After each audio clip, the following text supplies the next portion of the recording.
spoken speech. And it's funny because I wrote this a few months ago, I think 8 months ago. And when I was listening to what everybody was saying, I thought like this is exactly my opinion and everybody's thoughts today. We are celebrating freedom, but today a lot of children and men and women are fighting for freedom right now in different countries. So this is for all the children and women and men who are fighting for their freedom and who get killed every day. Freedom. I am a gentle man,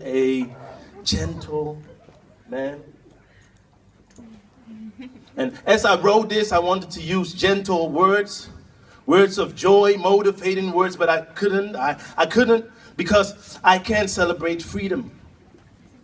Because I don't understand the word freedom these days.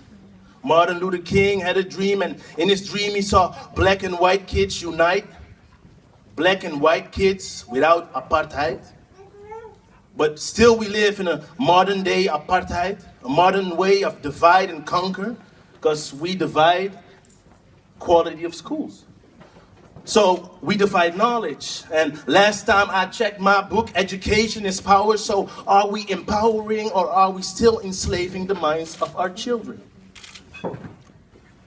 But if we divide, shall we find any freedom? If we trivialize wars, go to war, or accept it, will we find freedom? What is the meaning of the world, freedom in the free world nowadays? Think about it. Visualize more than 100,000 people, 4.3 million refugees, and in total 6.8 million Syrians and counting, whom seeking for aid, seeking for help for more than 900 days. Little children, men and women get killed in Syria, and they all are seeking for freedom. And we in the West, we see them as an agenda. I couldn't eat or sleep as a human being watching the footage. That's why I made a song, 600 Days for the Women and Children. I wanted to open up the eyes of young Dutch men and women, their mothers and their fathers. Why? People ask me, why? Because I have the freedom to write and send a message out. I have the freedom of speech in my country, so why be ignorant or be emotional, egotistical? The only thing I had to do is write down the horrible pictures and footage I saw of the war.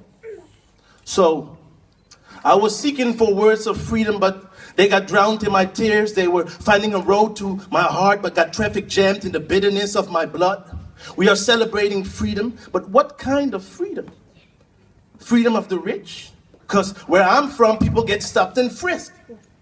My forefathers weren't free, and their children in Africa still fight for freedom. We've institutionalized war, but let's be honest, we are lost, and the only way to find freedom is if we get the guts to look in the mirror as we spray our Dolce & Gabbana eau de parfum and say, oh yes, we effed up big time.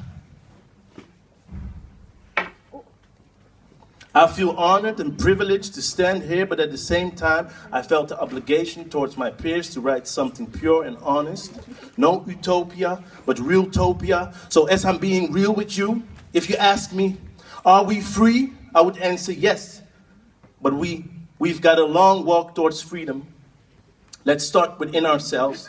Let's start repairing old wounds and avoid greed, avoid prejudice because the color of a person's skin or beliefs, because ignorance is stupidity. I hope that our daughters and their Caucasian, Arab, Indian, and Asian friends can hold hands, stand on the biggest square of the world, and for me, that's the damn square. And sing the old Negro spiritual so Martin can see his dream come true. Free at last, thank God Almighty, we are free at last.